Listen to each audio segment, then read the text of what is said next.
ಸ್ನೇಹಿತರೆ ಎಲ್ಲರಿಗೂ ನಮಸ್ಕಾರ. Welcome to our YouTube channel Mangala Shivamogga. ಇದು ಮನಸ್ಸುಗಳ ಕಥಾಗುಚ್ಛ ಯೂಟ್ಯೂಬ್ ಚಾನಲ್ಗೆ ತಮ್ಮೆಲ್ರಿಗೂ ಆತ್ಮೀಯ ಸ್ವಾಗತ. ಹೃದಯದ ಹೆಣ್ಣು ಭಾಗ 2 ಮುಂದುವರೆದ ಭಾಗ.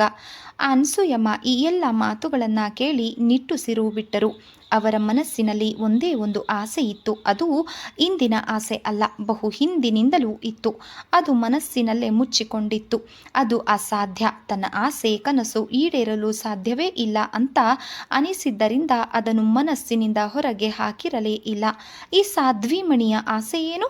ಸಂಜೆ 6 ಗಂಟೆಯ ಸಮಯ. ಮೋಹನ ತನ್ನ ಮಾವನ ಲೆಕ್ಕಗಳನ್ನು ಸಹ ನೋಡಿಕೊಳ್ಳುತ್ತಿದ್ದರಿಂದ ಅದರ ಬಗ್ಗೆ ಮಾತಾಡಲು ಇಲ್ಲಿಗೆ ಬಂದಿದ್ದನು. ರಂಗರಾಯರು ಮಹಡಿಯ ಮೇಲೆ ಇದ್ದ ರೂಮಿನಲ್ಲಿ ಕುಳಿತುಕೊಂಡು ಬಿಸ್ನೆಸ್ ಬಗ್ಗೆ ಯಾರ ಜೊತೆಯೋ ಮಾತಾಡುತ್ತಿದ್ದರು. ಅನಸೂಯಮ್ಮ ಪೂಜೆ ಮಾಡುತ್ತಿದ್ದರು. ಫೋನಿನ ಕರೆಗಂಟೆ ಮೊಳಗಿತು. ಮೋಹನ ರಿಸೀವರ್ ಎತ್ತಿ ಹಲೋ ಎಂದ. ಡ್ಯಾಡಿ ಇಲ್ವಾ? ಅರೆ ಕಾವ್ಯ ನೀನಾ? ಓ ಮೋಹನ ನೀನಾ? ಕಾವ್ಯ ಉದಾಸೀನವಾಗಿ ರಾಗ ಎಳೆದಳು. ಹೇಗಿದ್ದೀಯಾ ಕಾವ್ಯ? ಚೆನ್ನಾಗಿದ್ದೀನಿ. ಡ್ಯಾಡಿ ಅಥವಾ ಮಮ್ಮಿನ ಕರಿತೀಯಾ? ಮೋಹನ ನಗುತ್ತಾ ಕರಿತೀನಿ ತಾಳು ಅಂದ. ಹಾಗೆ ನಿನ್ನ ಓದು, ಕಾಲೇಜಿನ ಜೀವನ ಹೇಗಿದೆ ಕಾವ್ಯ? ಕಾವ್ಯ ಉದಾಸೀನವಾಗಿ ಆ ಪುರಾಣವನ್ನೆಲ್ಲ ಫೋನ್ನಲ್ಲಿ ಹೇಳ್ತಾ ಕೂತ್ರೆ ದೇವ್ರೆ ಗತಿ, ಬೇಗ ಡ್ಯಾಡಿನ ಕರಿ ಅಂದ್ಲು. ಮೋಹನ ಪೆಚ್ಚಾದನು. ನಂತರ ಐ ಆಮ್ ಸಾರಿ, ಲೈನ್ನಲ್ಲೇ ಇರು. ಮೋಹನ ರಿಸೀವರನ್ನು ಟೇಬಲ್ನ ಮೇಲೆ ಇರಿಸಿ ಅತ್ತೆ ಕಾವ್ಯ ಫೋನ್ ಮಾಡಿದ್ದಾಳೆ ಎಂದ. ದೇವರಿಗೆ ಆರತಿ ಬೆಳಗುತ್ತಿದ್ದ ಅನಸೂಯಮ್ಮ ಬಂದೆ ಮೋಹನ ಎನ್ನುತ್ತಾ ಗಡಬಡಿಸಿ ಫೋನಿನ ಹತ್ತಿರ ಓಡಿ ಬಂದರು. ಹಲೋ ಮಮ್ಮಿ, ಹೇಗಿದ್ದೀಯಾ? ನಿನ್ನನ್ನು ನೋಡಿ 1 ತಿಂಗಳಾಗಿ ಹೋಯಿತು. ಹೊತ್ತಿಗೆ ಸರಿಯಾಗಿ ಊಟ ಮಾಡ್ತಾ ಇದೆಯಾ ತಾನೆ? ನಿನ್ಗೆ ಬರೀ ಹೊಟ್ಟೆ ಮೇಲೆ ಕಣ್ಣು. ಕಾವ್ಯ ಊರಿಗೆ ಯಾವಾಗ ಬರ್ತೀಯಾ? ನಾಳೆ ಬರ್ತೀನಿ. ಅದೇನೇ ದಿಢೀರಂತ? ಕಾವ್ಯ ಮುದ್ದಾಗಿ ನನ್ನ ಡ್ಯಾಡಿ ನೋಡಬೇಕು ಅಂತ ಆಸೆ ಜಾಸ್ತಿ ಆಗಿದೆ. ಅಯ್ಯೋ ನನ್ನ ಕಂದಮ್ಮ. ಇನ್ನೊಂದು ವಿಚಾರ. ಏನಮ್ಮ ಅದು? ನಾಳೆ ಆ ಮನೆಗೆ ಒಬ್ಬರು ಗೆಸ್ಟ್ ಬರ್ತಾರೆ. ಯಾರೇ ಅದು? ಸಸ್ಪೆನ್ಸ್, ಹೇಳಲ್ಲ. ನಮ್ಮ ಸಂಬಂಧಿಗಳೇನೆ? ಕಾವ್ಯ ಹುಸಿ ಕೋಪದಿಂದ ಬೆಂಗಳೂರಿನಲ್ಲಿ ನಮ್ಮ ಸಂಬಂಧಿಗಳು ಯಾರಮ್ಮ ಇದ್ದಾರೆ? ಇನ್ನು ನಿನ್ನ ಸಂಬಂಧಿಗಳು ಅದೇ ಊರಿನಲ್ಲಿ ಪರ್ಮನೆಂಟ್ ಆಗಿ ಝಾಂಡ ಹೂಡಿದ್ದಾರಲ್ಲ. ನೀನು ಯಾರ ಬಗ್ಗೆ ಹೇಳ್ತಾ ಇದ್ದೀಯೆ? ಇನ್ಯಾರ ಬಗ್ಗೆ? ನಿಮ್ಮ ಅಣ್ಣ ಮತ್ತು ಆ ತರ್ಲೆ ಮೋಹನನ್ ಬಗ್ಗೆ. ಅನಸೂಯಮ್ಮ ಕೋಪದಿಂದ ನಿಂದ್ಯಾಕೋ ಅತಿ ಆಯಿತು ಕಣೆ, ದೊಡ್ಡವ್ರ ಬಗ್ಗೆ ಹಾಗೆಲ್ಲ ಮಾತನಾಡಬಾರ್ದು ಅಂದರು. ಪ್ರಾರಂಭವಾಯಿತು ನಿನ್ನ ಉಪದೇಶ. ಸರಿ, ನಾಳೆ ಎಷ್ಟೊತ್ತಿಗೆ ಬರ್ತೀಯಾ ತಿಳಿಸು. ಯಾಕೆ, ಆರತಿ ರೆಡಿ ಮಾಡ್ಕೊಂಡಿರ್ತೀಯಾ ಎಂದು ಜೋರಾಗಿ ನಗಲಾರಂಭಿಸಿದಳು ಕಾವ್ಯ. ಬಳಿಕ ನಾಳೆ ಮಧ್ಯಾಹ್ನ ಬರ್ತೀನಿ ಕಣಮ್ಮ. ಟ್ರೈನ್ ಹತ್ತಿರ ಮೋಹನನನ್ನು ಕಳಿಸಲೇ ಕಾವ್ಯ? ಕೋಪದಿಂದ ಊರಿಗೆ ಬಂದ ಕೂಡಲೇ ಅವನ ಮುಖ ನೋಡಲು ನನಗೆ ಇಷ್ಟ ಇಲ್ಲ. ಯಾಕೆ ಹಾಗಂತೀಯ? ಮೋಹನ ಚೆನ್ನಾಗಿದ್ದಾನಲ್ಲೇ, ಆರೋಗ್ಯವಾಗಿ ಸದೃಢವಾಗಿದ್ದಾನೆ. ಇದಾನೆ ಕಲ್ ಬಂಡೆ ತರಹ. ಗಂಡಸು ಹಾಗೆ ಇರಬೇಕು ಕಣೆ. ಅಬ್ಬಬ್ಬಾ, ನಿನ್ಗೆ ನಿನ್ನ ಅಣ್ಣನ ಮಗನಿಗಿಂತ ಮನ್ಮಥ ಬೇರೆ ಯಾರೂ ಇಲ್ಲ ಅಂತ ಕಾಣಿಸುತ್ತೆ ಅಲ್ವಾ? ಅನಸೂಯಮ್ಮ ಜೋರಾಗಿ ನಕ್ಕರು. ಫೋನ್ ಡಿಸ್ಕನೆಕ್ಟ್ ಆಯಿತು. ಏಕಾಂತದಲ್ಲಿ ಅನಸೂಯಮ್ಮ ತಾಂಬೂಲ ಮಡಿಚಿಕೊಡುತ್ತಾ ನಿಮ್ಮ ಮಗಳು ಫೋನ್ ಮಾಡಿದ್ದಳು ಕಣ್ರಿ. ರಂಗರಾಯರು ಸಂತೋಷದಿಂದ ಯಾವಾಗ? ಸಂಜೆ. ಮತ್ತೆ ನನಗೆ ಹೇಳಲೇ ಇಲ್ಲ? ನೀವು ಬಿಸ್ನೆಸ್ ಲೋಕದಿಂದ ಹೊರಗೆ ಬಂದಿದ್ದೆ ಈಗ ತಾನೆ. ಅವಳು ನಾಳೆ ಬರ್ತಾಳಂತೆ. ರಂಗರಾಯರು ಅವಳನ್ನು ನೋಡಿ ತುಂಬ ದಿವಸ ಆಯಿತು ಕಣೆ. ಎಷ್ಟೊತ್ತಿಗೆ ಬರ್ತಾಳಂತೆ? ಮಧ್ಯಾಹ್ನದ ಟ್ರೈನಿಗೆ. ಮೋಹನನನ್ನ ಹೋಗೋಕೆ ಹೇಳು. ಆಯಿತು, ಹೇಳ್ತೀನಿ. ಅವಳ ಜೊತೆ ಬೇರೆ ಯಾರೋ ಬರ್ತಾ ಇದ್ದಾರೆ. ಯಾರೇ ಅದು? ಸಸ್ಪೆನ್ಸ್ ಅಂದ್ಲು, ಹೇಳಲಿಲ್ಲ ಅಂದ್ಲು ಕಣ್ರಿ. ರಂಗರಾಯರು ನಕ್ಕರು. ಅನಸೂಯ ಹುಸಿ ಕೋಪದಿಂದ ಏನೇ ಆಗಲಿ ನಿನ್ನ ಮಗಳಿಗೆ ತುಂಬ ಪೊಗರು ಕಣ್ರಿ. ರಂಗರಾಯರು ನಗುತ್ತಾ ಯಾಕೆ, ಅವಳು ನಿನ್ನ ಮಗಳಲ್ಲವೇ? ರೂಪದಲ್ಲಿ ನಿನ್ನ ಹಾಗೆ ತಿದ್ದಿದ್ದ ಗೌರಿಯಂತೆ ಇದ್ದಾಳೆ. ಅದ್ಯಾಕೆ ಅವಳನ್ನು ಹಾಗಂತೀಯಾ? ಆದರೆ ಗುಣ ಎಲ್ಲ ನಿಂದೆ ತಾನೆ? ರಂಗರಾಯರು ನಗುತ್ತಾ. ಅಂದರೆ ಪರೋಕ್ಷವಾಗಿ ನನಗೆ ಪೊಗರು ಜಾಸ್ತಿ ಅಂತ ಹೇಳ್ತಾ ಇದ್ದೀಯಾ ನೀನು? ಅನಸೂಯಮ್ಮ ಗಾಬರಿಯಿಂದ ಛೆಛೆ ಹಾಗೆಲ್ರಿ ನಾನಂದೆ. ರಂಗರಾಯರು ಹೆಮ್ಮೆಯಿಂದ ನನ್ನ ಮಗಳಿಗೆ ಪೊಗರು ಬರುವುದು ಸಹಜ ಕಣೆ. ಅವರಿಗೆ ಏನೇ ಕಡಿಮೆ ಇದೆ? ರೂಪದಲ್ಲಿ ಅಪ್ಸರೆಯ ತರಹ ಇದ್ದಾಳೆ.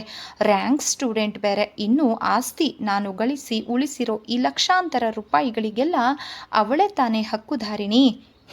ಅನಸೂಯಮ್ಮ ಇವುಗಳ ಜೊತೆಗೆ ನಯ ವಿನಯ ಇದ್ದಿದ್ರೆ ಇನ್ನೂ ಶೋಭೆ ಇರುತ್ತಿತ್ತು.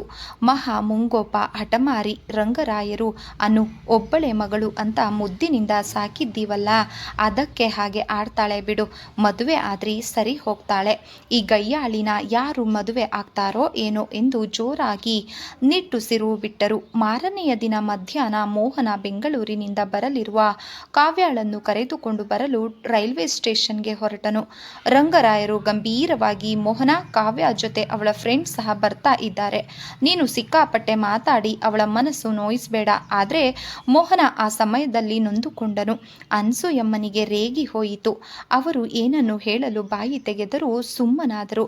ಗಂಡ ಅದನ್ನೇ ದೊಡ್ಡ ರಂಪ ಮಾಡಬಹುದೆಂದು ಹೆದರಿದರು. ಮೋಹನ ಅಂದುಕೊಂಡನು, ನಾಳೆಯಿಂದ ಇವರ ಅಕೌಂಟ್ ಕೆಲಸಕ್ಕೆ ಬರಲ್ಲ. ಅತ್ತೆ ಬೇಸರವಾದರೂ ಪರವಾಗಿಲ್ಲ, ಇನ್ನು ಮುಂದೆ ಇವರ ಮನೆಯಲ್ಲೂ ತಿಂಡಿ ಕುಡಿದು ಮಾಡುವುದಿಲ್ಲ ಎಂದರು. ರಂಗರಾಯರು, ನಾನು ಸ್ವಲ್ಪ ಹೊರಗೆ ಹೋಗಿ ಬೇಗ ಬಂದ್ಬಿಡ್ತೀನಿ, ಕಾವ್ಯಂಗೆ ಹೇಳು ಎಂದು ಕಾರಿನಲ್ಲಿ ಕುಳಿತುಕೊಳ್ಳುತ್ತಾ, ಮೋಹನ, ಸ್ಟೇಷನ್ನಿಗೆ ಜೀಪ್ ತಗೊಂಡು ಹೋಗು. ಮೋಹನ ತಲೆ ಆಡಿಸಿದನು. ನಂತರ ಮೆಲ್ಲಗೆ, ಮಾವ, ಈ ತಿಂಗಳ ಅಕೌಂಟ್ನೆಲ್ಲ ಕಂಪ್ಲೀಟ್ ಮಾಡಿದ್ದೇನೆ, ನಾಳೆಯಿಂದ ನಾನು ಲೆಕ್ಕ ಬರೆಯುವುದಿಲ್ಲ. ರಂಗರಾಯರು ಹುಬ್ಬೇರಿಸಿ, ಯಾಕಯ್ಯ ಎಂದರು. ನಾನು ಸಹ ಬಿಸ್ನೆಸ್ ಮಾಡ್ತಿದ್ದೀನಿ. ರಂಗರಾಯರು ಜೋರಾಗಿ ನಕ್ರು. ಬೇರೆ ಯಾರಿಗಾದ್ರೂ ಹೇಳ್ಬಿಡಿ. ರಂಗರಾಯರು, ನೋಡು, ಈ ಊರಲ್ಲಿ ಅಷ್ಟು ಸುಲಭವಾಗಿ ಲೆಕ್ಕ ಬರೆಯಲು ಯಾರೂ ಸಿಗೋಲ್ಲ. ಅನುಭವ ಇಲ್ಲದವರ ಕೈಯಲ್ಲಿ ನನ್ನ ವ್ಯವಹಾರಗಳಲ್ಲಿ ಲೆಕ್ಕ ಮಾಡಲು ಆಗೋಲ್ಲ. ನಿನಗೆ 100 ರೂಪಾಯಿ ಸಂಬಳ ಜಾಸ್ತಿ ಮಾಡ್ತೀನಿ. ಹಾಗಲ್ಲ ಮಾವ, ಅದು. ರಂಗರಾಯರು, ನೋಡು, ಬಿಸ್ನೆಸ್ ಮಾಡಿದ ಮಾತ್ರಕ್ಕೆ ನೀನು ಈ ಊರಿನಲ್ಲಿ ಇನ್ನೊಬ್ಬ ರಂಗರಾಯ ಆಗಲು ಸಾಧ್ಯವಿಲ್ಲ. ಕೂಡಿ ಇಟ್ಟಿರೋ ಅಲ್ಪ ಸ್ವಲ್ಪ ಹಣನೂ ಕಳ್ಕೋಬೇಡ. ಈಗ ಮಾಡ್ತಾ ಇರೋ ಕೆಲಸನೇ ಮಾಡಿ ಅದರಲ್ಲೇ ಮುಂದುವರೆಯಲು ಪ್ರಯತ್ನಿಸು. ಬಿಸ್ನೆಸ್ ಎಲ್ಲರಿಗೂ ಕೈಗೆ ಹತ್ತಲ್ಲ ಎಂದು ಕಾರು ಹೊರಟು ಹೋಯಿತು. ಮೋಹನ ಬೆರಗಾಗಿ ನೋಡುತ್ತಿದ್ದನು. ಒಳಗಿನಿಂದ ಬಂದ ಅನಸೂಯಮ್ಮ, ಲೋ ಮೋಹನ, ಇನ್ನೂ ಹೋಗಿಲ್ವೇನೋ? ಆಗಲೇ ಟ್ರೈನ್ ಬರೋ ಸಮಯ ಆಯಿತು. ಅದು ಈಗ ಹೊರಟೆ ಅತ್ತೆ. ಜೀಪು ವೇಗವಾಗಿ ಚಲಿಸುತ್ತಿದೆ. ಮನುಷ್ಯನಲ್ಲಿ ಇಂತಹ ಸ್ವಾರ್ಥ ಇರುವುದೇ?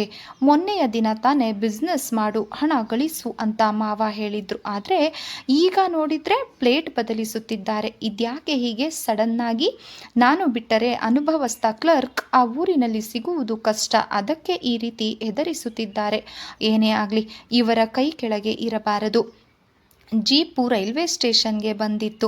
ರೈಲು ಬಂದು 5 ನಿಮಿಷ ಆಗಿತ್ತು. ಕಾವ್ಯ ತನ್ನ 2 ಸ್ನೇಹಿತರ ಜೊತೆ ಹೊರಗೆ ಕಾಯುತ್ತಿದ್ದಳು.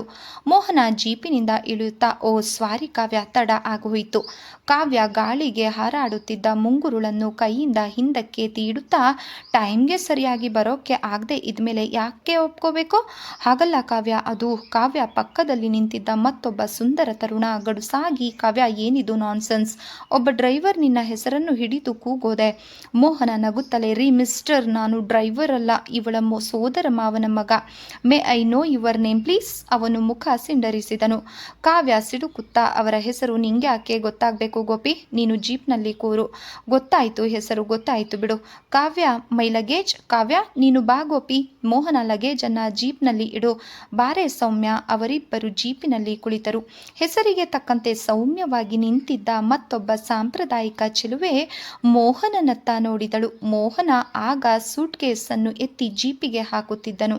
ನಿತ್ಯ ವ್ಯಾಯಾಮ ಮಾಡಿ ಹುಬ್ಬುಗಟ್ಟಿರುವ ಉಕ್ಕಿನಂತಹ ಅಂಗಗಳು ಸದೃಢವಾಗಿದ್ದವು. ಮೋಹನ ಚಿಗುರು ಮೀಸೆಯ ಚೆಲುವ. ಸೌಮ್ಯ ಬಿರುಸಾಗಿ ನೋಡುತ್ತಿದ್ದಾಳೆ. ಮೋಹನ ಅವಳ ಹತ್ತಿರ ಬಂದು, ಮೇಡಮ್, ಸ್ವಲ್ಪ ಜಾಗ ಬಿಡ್ತೀರಾ? ಲಗೇಜ್ ತೆಗಿತೀನಿ. ಸೌಮ್ಯ, ನೋ, ನಿಮ್ಗೆ ಯಾಕೆ ತೊಂದರೆ, ನಾನೇ ಇಡ್ತೀನಿ ಬಿಡಿ ಎಂದು ಸೂಟ್ ಕೇಸ್ಗೆ ಕೈ ಹಾಕಿದಳು. ಕಾವ್ಯ, ಇಡ್ತಾನೆ ಬಾರೆ ಸೌಮ್ಯ. ಮೋಹನ ನಗುತ್ತಾ, ಕೊಡಿ ಮೇಡಮ್, ಇಲ್ದಿದ್ರೆ ಕಾವ್ಯ ಕೆಂಡ ಕಾರಿಬಿಡ್ತಾಳೆ ಎಂದು ಅವಳ ಕೈಯಿಂದ ಸೂಟ್ ಕೇಸನ್ನು ಪಡೆದುಕೊಂಡನು. ಜೀಪು ಚಲಿಸಿತು. ಸೌಮ್ಯ ಈಗ ಮೋಹನನ ಪಕ್ಕದಲ್ಲಿ ಕುಳಿತಿದ್ದಾಳೆ. ಈ ಗೋಪಿ ಕಾವ್ಯ ಅವಳಿಗೆ ಅಂಟಿಕೊಂಡೇ ಕೂತಿದ್ದಾನೆ. ಮೋಹನ ನಿರ್ಲಿಪ್ತನಾಗಿದ್ದ. ನೀವು ಏನು ಓದಿದ್ದೀರಾ ಎಂದು ಸೌಮ್ಯ ಮೆಲ್ಲಗೆ ಕೇಳಿದಳು. ಮೋಹನ ಕೇಳಿಸದಂತೆ ಇದ್ದ. ಮಿಸ್ಟರ್, ನಿಮ್ಮನ್ನೇ ಕೇಳ್ತಾ ಇರೋದು. ಕಾವ್ಯ ರೇಗುತ್ತಾ ಅವಳ ಪ್ರಶ್ನೆಗೆ ಉತ್ತರಿಸಲು, ನಿನಗೇನಾಗಿದೆ ಮೋಹನ? ನಿದ್ದೆ ಮಾಡಿಕೊಂಡು ಡ್ರೈವ್ ಮಾಡ್ತಾ ಇದೆಯೋ ಅಥವಾ ಕಿವುಡೋ? ಮೋಹನ ನಗುತ್ತಾ, ಕಿವುಡಂತೂ ಖಂಡಿತ ಅಲ್ಲ. ಜೀಪು ಸರಿಯಾಗಿ ಹೋಗ್ತಾ ಇರೋದ್ರಿಂದ ನಿದ್ದೆ ಮಾಡ್ತಿಲ್ಲ ಅಂತ ಗ್ಯಾರಂಟಿಯಾಗಿದೆ. ಇನ್ನು ಪರಿಚಯ, ಅದನ್ನು ನೀನೇ ನಿನ್ನ ಸ್ನೇಹಿತರಿಗೆ ಮಾಡಿಸಬಹುದಾಗಿತ್ತಲ್ಲ. ಕಾವ್ಯ ಕೆಕ್ಕರಿಸಿಕೊಂಡು ನೋಡಿದಳು. ಸೌಮ್ಯ ಸಂಕೋಚದಿಂದ, ಐ ಆಮ್ ಸಾರಿ, ನನ್ನ ಹೆಸರು ಸೌಮ್ಯ ಅಂತ. ಕಾವ್ಯಾಳ ಕ್ಲಾಸ್ಮೇಟ್. ಅವನು ಗೋಪಿ ಅಂತ. He is also our friend. ಪರಿಚಯಕ್ಕೆ ಥ್ಯಾಂಕ್ ಯು. ಕಾವ್ಯಾಳ ಕೋಪ ಉಕ್ಕೇರುತ್ತಿದೆ. ಮೋಹನ ಮುಂದುವರೆಸುತ್ತಾ, ನೀವಾಗಿಯೇ ಕೇಳ್ತಾ ಇರೋದ್ರಿಂದ ನನ್ನ ಪರಿಚಯ ಮಾಡಿಕೊಳ್ಳುತ್ತೇನೆ. ನಾನು ಕಾವ್ಯ ತಾಯಿಯ ಅಣ್ಣನ ಮಗ. ಮಾಸ್ಟರ್ ಡಿಗ್ರಿ ಆಗಿದೆ. ಲೆಕ್ಚರರ್ ಪೋಸ್ಟ್ಗೆ ಟ್ರೈ ಮಾಡ್ತಿದ್ದೀನಿ. ಟೈಮ್ ಬೀಯಿಂಗ್ ಕೆಲವು ಕಡೆ ಲೆಕ್ಕ ಬರೆಯುತ್ತಿದ್ದೇನೆ, ಟ್ಯುಟೋರಿಯಲ್ ನಡೆಸುತ್ತಿದ್ದೇನೆ. ಇಷ್ಟೇ ನನ್ನ ಬಯೋಡೇಟಾ. ಗೋಪಿ ಅಸಹನೆಯಿಂದ ಚಡಪಡಿಸುತ್ತಾನೆ. ಇವನ್ಯಾರೋ ತನಗೆ ಪ್ರತಿಸ್ಪರ್ಧಿಯಂತೆ ಕಾಣುತ್ತಿದ್ದಾನಲ್ಲ ಎನಿಸಿತು.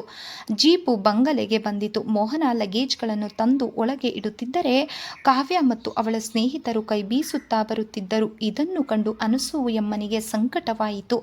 ಕಾವ್ಯ ತನ್ನ ತಾಯಿಯನ್ನು ತಬ್ಬಿಕೊಂಡು ಸಣ್ಣ ಮಕ್ಕಳಂತೆ ಲೋಚಲೋಚನೆ ಮುತ್ತು ಕೊಟ್ಟಳು. ಗೋಪಿ ಕೆನ್ನೆ ಸವರಿಕೊಳ್ಳುತ್ತಿದ್ದನು. ನಿಂತಲ್ಲೇ ಆತ ಕನಸು ಕಾಣುತ್ತಿದ್ದನು. ಆದರೆ ಮೋಹನ ಒಳಗೊಳಗೆ ನಗುತ್ತಿದ್ದ. ಕಾವ್ಯ ತನ್ನ ಸ್ನೇಹಿತರನ್ನು ತಾಯಿಗೆ ಪರಿಚಯ ಮಾಡಿಸಿದಾಗ ಅವರು ನಗುತ್ತಾ ಕೈ ಮುಗಿದರು. ಸೌಮ್ಯ ನಗುತ್ತಾ, ಕಾವ್ಯ, ನಿನ್ನ ತಾಯಿಯನ್ನು ನೋಡುತ್ತಿದ್ದರೆ ಎಂತಹವರಿಗೂ ಗೌರವ ಬರುತ್ತೆ ಕಣೆ. ಗುಡಿಯಲ್ಲಿರೋ ಮಹಾಲಕ್ಷ್ಮಿಯ ತರಹ ಇದ್ದಾರೆ. ಕಾವ್ಯ ಹೆಮ್ಮೆಯಿಂದ ನಕ್ಕಳು. ಅನಸೂಯ ಮನೆಗೆ ಸಂಕೋಚ ಆಯಿತು. ಗೋಪಿ ಸುಮ್ಮನೆ ಬಿಗಿದುಕೊಂಡಿದ್ದನೇ ವಿನಃ ಯಾರ ಜೊತೆಯೂ ಮಾತಾಡಲಿಲ್ಲ. ಬೂದುಗುಂಬಳಕಾಯಿ, ಮಜ್ಜಿಗೆ ಹುಳಿ, ಬೀಟ್ರೂಟ್ ಪಲ್ಯ, ಹಪ್ಪಳ, ಸಂಡಿಗೆ, ಬಾಳಕದ ಮೆಣಸಿನಕಾಯಿ, ಕೆನೆಯ ಮೊಸರು, ವಿವಿಧ ರೀತಿಯ ಉಪ್ಪಿನಕಾಯಿಗಳು.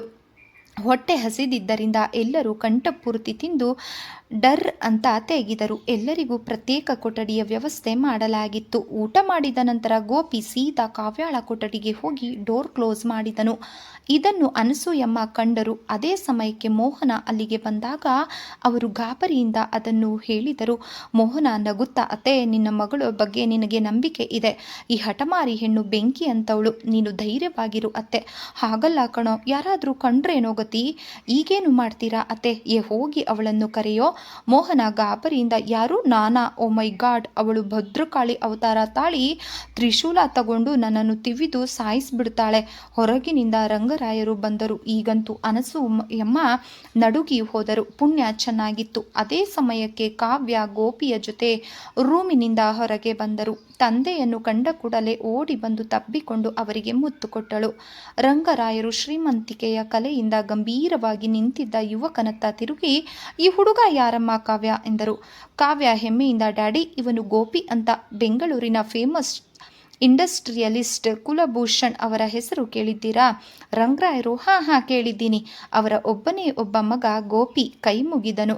ರಂಗರಾಯರು ಪುಳಕಗೊಂಡರು. ಅವರು ಬೆರಗಾಗಿದ್ದಾರೆ. ಕುಲಭೂಷಣ್ ಕೋಟ್ಯಾಧೀಶ್ವರ. ಅಂತಹ ಶ್ರೀಮಂತರ ಒಬ್ಬನೇ ಮಗ ಕಾವ್ಯಾಳ ಹಿಂದೆ ಈ ಊರಿಗೆ ಬಂದಿದ್ದಾನೆ ಅಂದರೆ ಅದು ಬರೀ ಸ್ನೇಹವಾಗಿರಲು ಸಾಧ್ಯವೇ ಇಲ್ಲ. ರಂಗರಾಯರು ಆಶ್ಚರ್ಯದಿಂದ, ಕಾವ್ಯ ಟ್ರೈನಿನಲ್ಲಿ ಯಾಕೆ ಬರೋಕೆ ಹೋದ್ರಿ? ಕಾರು ಇತ್ತಲ್ವೇ? ಕಾವ್ಯ ಹೆಮ್ಮೆಯಿಂದ, ಡ್ಯಾಡಿ, ಈ ಗೋಪಿ ಹತ್ರ 4 ಕಾರುಗಳಿವೆ. ಜೀವನದಲ್ಲಿ ಒಂದೇ ಒಂದು ಸಲ ರೈಲಿನಲ್ಲಿ ಪ್ರಯಾಣ ಮಾಡವಿಲ್ವಂತೆ. ಅನುಭವಕ್ಕೆ ಅಂತ ನನ್ನ ಜೊತೆ ಬಂದ ಎಂದು ನಕ್ಕಳು. ನಿನಗೆ ರೈಲು ಪ್ರಯಾಣ ಹೇಗೆ ಅನಿಸಿತು ಗೋಪಿ? ಅಹಂಕಾರದಿಂದ ಡರ್ಟಿ ಟ್ರೈನ್. ಮನುಷ್ಯರು ಯಾರು ಅದರಲ್ಲಿ ಪ್ರಯಾಣ ಮಾಡೋಕ್ಕೆ ಆಗೋಲ್ಲ. ಇನ್ನು ಯಾವತ್ತೂ ರೈಲಿನಲ್ಲಿ ಬರುವ ತೊಂದರೆ ತಗೊಳ್ಳಲ್ಲ. ರಂಗರಾಯರಿಗೆ ಈ ಉತ್ತರ ಹಿಡಿಸಿತು. ಅನಸೂಯಮ್ಮ ಕಸಿವಿಸಿಯಾದರು. ಮೋಹನ ಮನಸ್ಸಿನಲ್ಲೇ ಕೋಟ್ಯಾಧೀಶ್ವರನಿಗೆ ತಕ್ಕ ಮಾತುಗಳನ್ನು ಆಡುತ್ತಿದ್ದಾನೆ ಎಂದುಕೊಂಡನು. ಸ್ನೇಹಿತರೆ, ಈ ಒಂದು ಕಾದಂಬರಿ ತಮಗೆ ಇಷ್ಟ ಆದರೆ ದಯವಿಟ್ಟು ಲೈಕ್ ಮಾಡಿ, ಸಬ್ಸ್ಕ್ರೈಬ್ ಮಾಡಿ, ಸಪೋರ್ಟ್ ಮಾಡಿ. ಕತೆ ಹೇಗಿತ್ತು ಅನ್ನೋದನ್ನು ಕಮೆಂಟ್ ಮೂಲಕ ತಿಳಿಸಿ ಫ್ರೆಂಡ್ಸ್. ಧನ್ಯವಾದಗಳು. ನಮಸ್ಕಾರ.